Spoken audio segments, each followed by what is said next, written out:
ധന്യ, കുംഭമേളയിൽ അതിക്രമമുണ്ടാക്കാൻ ശ്രമിച്ചവരെ അത് ഏത് കൊമ്പത്തെ ആളുകളായാലും അവരെ പൂട്ടുമെന്നാണ് യോഗി ആദിത്യനാഥിൻ്റെ വെല്ലുവിളി. അല്ലെങ്കിൽ അങ്ങനെ തന്നെയാണ് അദ്ദേഹം പറഞ്ഞിട്ടുള്ളത്.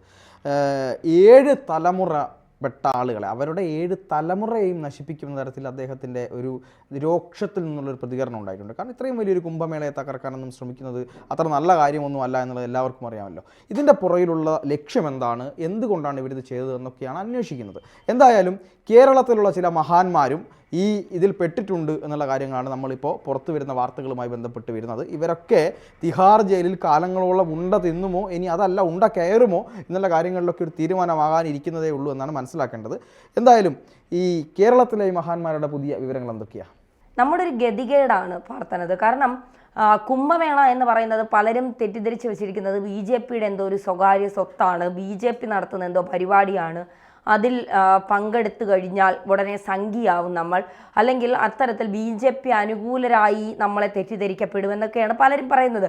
അത്തരത്തിലല്ല. ലോകത്തിൻ്റെ പല മേഖലയിൽ നിന്നും പല ഭാഗത്തു നിന്നും വിവിധ ജാതി മത സമുദായങ്ങളൊന്നും നോക്കാതെ പല ആളുകളും കുംഭമേളയിൽ എത്തുന്നുണ്ട്. ഏകദേശം 40 കോടിക്ക് അധികമായി ആളുകളെന്ന് ഇപ്പോൾ ട്രാഫിക് ജാം, അതായത് കാറുകൾ പോലും യാത്രാ സൗകര്യങ്ങൾ അത്രത്തോളം കിലോമീറ്റർ ട്രാഫിക് ബ്ലോക്കായി അത് നിയന്ത്രിക്കാൻ കഴിയാതെ പോലീസ് ബുദ്ധിമുട്ടുന്നു എന്നുള്ളതാണ്. കാരണം ഓരോ ദിവസവും പ്രയാഗ്രാജിലേക്കുള്ള ആളുകളുടെ എണ്ണം കൂടിക്കൂടി വരുന്നു എന്നുള്ളതാണ്. ഇപ്പോൾ ആരൊക്കെ സോഷ്യൽ മീഡിയയിലൂടെ കുറേ സുഡാപ്പികൾ ഇരുന്ന് ഇതിനെ തകർക്കാൻ ശ്രമിക്കുമ്പോഴും, വാക്കുകൾ കൊണ്ട് ഇതിനെ തകർക്കാൻ ശ്രമിക്കുമ്പോൾ ഓരോ ദിവസവും കുംഭമേള വലിയ രീതിയിൽ പ്രചാരം നേടിക്കൊണ്ടിരിക്കുന്നു എന്നുള്ളതാണ് യാഥാർത്ഥ്യം. അപ്പോഴാണ് ഈ കഴിഞ്ഞ കുറച്ച് ദിവസങ്ങൾക്ക് മുൻപ് ഏകദേശം 40 പേരോളം മരണത്തിനിടയായ ഒരു സംഭവം കുംഭമേളയിൽ നടക്കുന്നത്.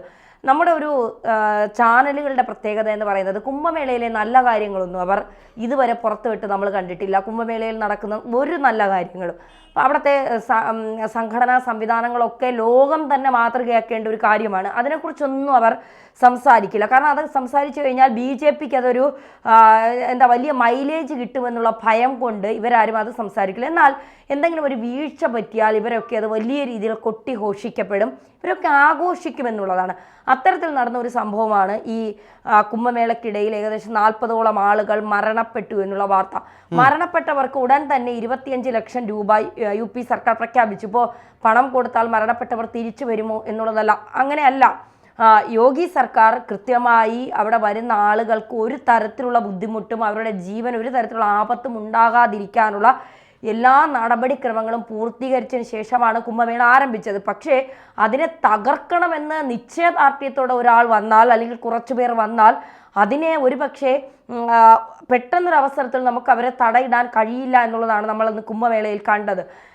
ഇത് തുടങ്ങുന്നതിന് കുറച്ച് ദിവസങ്ങൾക്ക് മുൻപ് തന്നെ കുംഭമേള നടത്താൻ പാടില്ല എന്ന് പറഞ്ഞുകൊണ്ട് ഇടത് അനുഭാവമുള്ള തീവ്രവാദികൾ അവിടെ ഒരു ഷെഡ് കെട്ടി ചെങ്കൊടിയൊക്കെ വെച്ചുകൊണ്ട് വലിയ രീതിയിലുള്ള പ്രതിഷേധം നടത്തിയപ്പോൾ കുംഭമേളയ്ക്കായി വരുന്ന സന്യാസിമാർ തന്നെ ആ ഷെഡ് പൊളിക്കുകയും ഇവരെയൊക്കെ അടിച്ചോട്ടിക്കുകയും ചെയ്തു. പിന്നീട് ഈ ഗ്യാസ് പൊട്ടിത്തെറിച്ചു, അതിൽ വലിയ അപകടമൊന്നും സംഭവിച്ചില്ല. പക്ഷേ അതിൻ്റെ ക്രെഡിറ്റ് ഖാലിസ്ഥാൻ തീവ്രവാദികൾ ഏറ്റെടുത്തു. അവരല്ല, ഈ ഗ്യാസ് സ്വാഭാവികമായി പൊട്ടിത്തെറിച്ചതാണ്. ഇവന്മാരെ ഏരിയയിൽ വന്നിട്ടില്ല യോഗിയെ പേടിച്ച്. പക്ഷേ ഞങ്ങൾ അങ്ങനെയല്ല, ഞങ്ങൾക്ക് ആരെയും ഭയമില്ലെന്ന് പറയിപ്പിക്കാൻ വേണ്ടി ഇവന്മാർ ആ കുറ്റം ഏറ്റെടുത്തു. യോഗി വെറുതെ വിടുമെന്നാണ്. വെറുതെ പറഞ്ഞെങ്കിലും നിൻ്റെ 7 തലമുറയെ ഞാൻ പുറം ലോകം കാണിക്കില്ലെന്ന് പറയുന്ന മനുഷ്യനാണ്. തിരിഞ്ഞും പിരിഞ്ഞും നോക്കാൻ ഒരു ഭാര്യയോ മക്കളോ കുടുംബമോ ഇല്ല, ജീവിക്കുന്നത് രാജ്യത്തിന് വേണ്ടി മാത്രമാണ്. അങ്ങനെയുള്ള മനുഷ്യൻ എന്ത് ചെയ്താലും ആരും ഒരു പ്രശ്നവും ഇല്ല എന്നുള്ളതാണ്. അതുകൊണ്ട് അദ്ദേഹത്തിൻ്റെ രാജ്യത്തിന് വേണ്ടി മരിക്കാൻ വരെ തയ്യാറായി നിൽക്കുന്ന ഒരു മുഖ്യമന്ത്രിയാണ് യോഗി ആദിത്യനാഥ് എന്ന് പറയുന്നത്. അദ്ദേഹത്തിനോടാണ് പറയുന്നത് ഞങ്ങളാണിത് ചെയ്തതെന്ന്, കാണിച്ചു തരാം, സമയാവട്ടെ എന്ന് പറഞ്ഞ് നിർത്തി.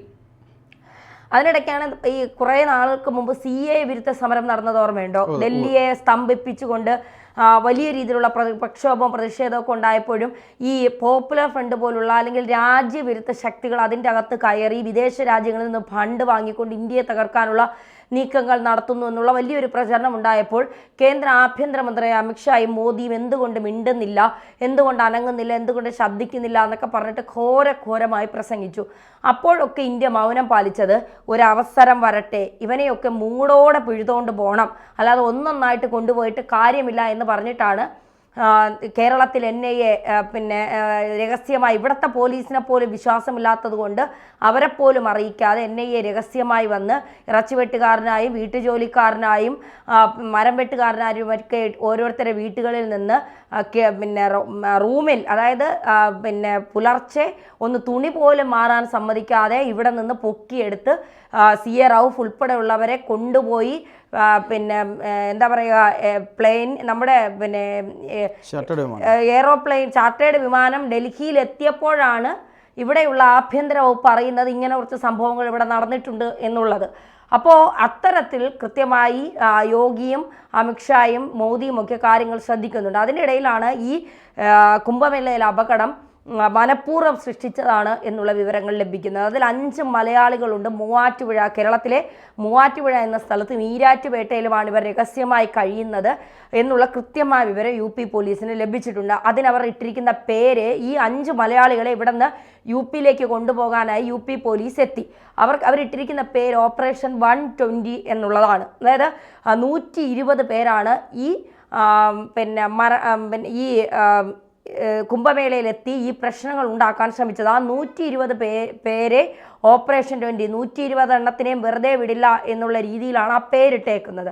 അപ്പോൾ അതിൻ്റെ അടിസ്ഥാനത്തിൽ UP പോലീസും കേന്ദ്ര അന്വേഷണ ഏജൻസികളും കേരളത്തിൽ എത്തിയിട്ടുണ്ട് എന്നുള്ള രഹസ്യ വിവരങ്ങൾ പുറത്തു വരുന്നുണ്ട്. അത് എത്രത്തോളം ശരിയാണെന്ന് ഇനി ഇവനെയൊക്കെ പിടിച്ച് അവിടെ ഡൽഹിയിൽ എത്തുമ്പോഴേ നമുക്കറിയാൻ കഴിയുള്ളൂ. അതിലൊരു കാര്യം, ഈ മൂവാറ്റുപുഴ, ഈരാറ്റുപേട്ട എന്നീ പറയുന്ന സ്ഥലങ്ങൾ സുഡാപ്പികളുടെ തീവ്രവാദികളുടെ കേന്ദ്രമാണ് എന്ന് PC ജോർജ് പറഞ്ഞപ്പോൾ ഇവിടെയുള്ള മാധ്യമങ്ങളും പല ആളുകളും അതത്ര വകവെച്ചില്ല എന്ന് മാത്രമല്ല PC ജോർജിനെതിരെ എന്താണ് പരിഹാസമായിരുന്നു. പക്ഷെ ഇപ്പോൾ വളരെ കൃത്യമായി ഈരാറ്റുപേട്ടയിലടക്കം നടക്കുന്ന കാര്യങ്ങൾ എത്രത്തോളം ഉണ്ട്. പണ്ട് മലബാർ ഏരിയ കേന്ദ്രീകരിച്ചായിരുന്നു ഇത് പറഞ്ഞിരുന്നത്. പക്ഷെ മലബാർ ഏരിയ ഒന്നും അല്ല, ഈ ഭാഗങ്ങളാണ് ഇങ്ങനെ വളരെ ബുദ്ധിമുട്ടുണ്ടാകുന്നത് എന്ന് വളരെ കൃത്യമായി നമ്മളെ ഓർമ്മപ്പെടുത്തുന്ന ഒരു സംഭവമാണ് ഇതിലൂടെ നടന്നിരിക്കുന്നത്. ഒരു കാര്യം കൂടി പറയട്ടെ തന്നെയാണ്, അതായത് മോദി അതുപോലെ തന്നെ യോഗി, അമിത്ഷാ ഇവരൊക്കെ ഈ കുംഭമേളയിൽ വന്ന് മുങ്ങുന്ന ദിവസം നിങ്ങളുടെ തല തെറിക്കും എന്നാണ് പന്നൂൻ അവിടെ ഇരുന്നു കൊണ്ട് പറഞ്ഞിരുന്നത്.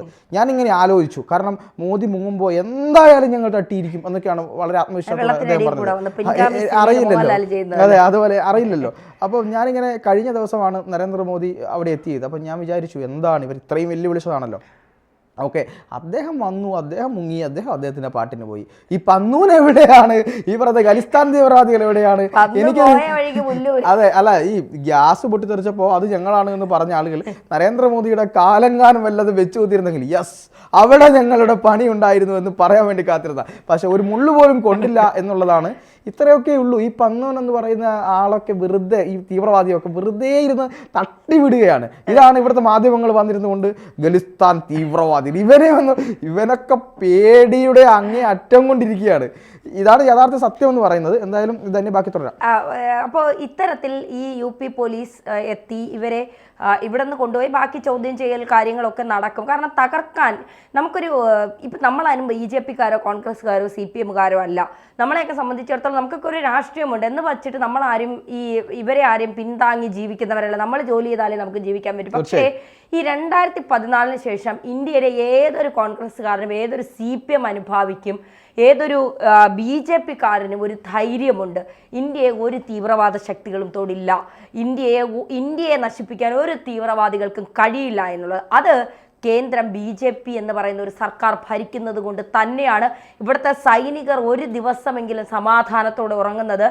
ഞങ്ങൾക്കൊരു പ്രശ്നം വന്നാൽ ഞങ്ങൾക്ക് മുന്നിൽ നിന്ന് നയിക്കാൻ ഒരു നായകനുണ്ട്. അദ്ദേഹത്തിൻ്റെ പേരാണ് നരേന്ദ്ര ദാമോദർ ദാസ് മോദി എന്ന അദ്ദേഹത്തിൻ്റെ ആ ഒരു ഉറച്ച നിലപാടും തീരുമാനത്തിലും ധൈര്യത്തിലും തന്നെയാണ് ഇന്ത്യൻ സൈനികർ പോലും നമുക്ക് കാവലായി നിൽക്കുന്നത്. അപ്പോൾ ഈ 5 മലയാളികൾ കൃത്യമായി ഇതിൽ ആസൂത്രണം നടത്തിയിട്ടുണ്ടെങ്കിൽ അതിൽ PFI സംസ്ഥാന സെക്രട്ടറി ആയിരുന്ന CA റൌഫിന്, നിരോധിത സംഘടനയായ PFIയുടെ സംസ്ഥാന സെക്രട്ടറി ആയിരുന്ന CA റൌഫിന് പങ്കുണ്ടെന്നൊരു സംശയവും കൂടി UP പോലീസ് പങ്കുവയ്ക്കുന്നുണ്ട്. അതിൽ എന്തെങ്കിലും യാഥാർത്ഥ്യമുണ്ടെങ്കിൽ തീഹാർ ജയിലിൽ മാത്രമല്ല റൌഫ് തിന്നാൻ പോകുന്നത്. റൌഫിൻ്റെ അവസ്ഥ അതിലും പരിതാപകരമായിരിക്കും. തീർച്ചയായിട്ടും.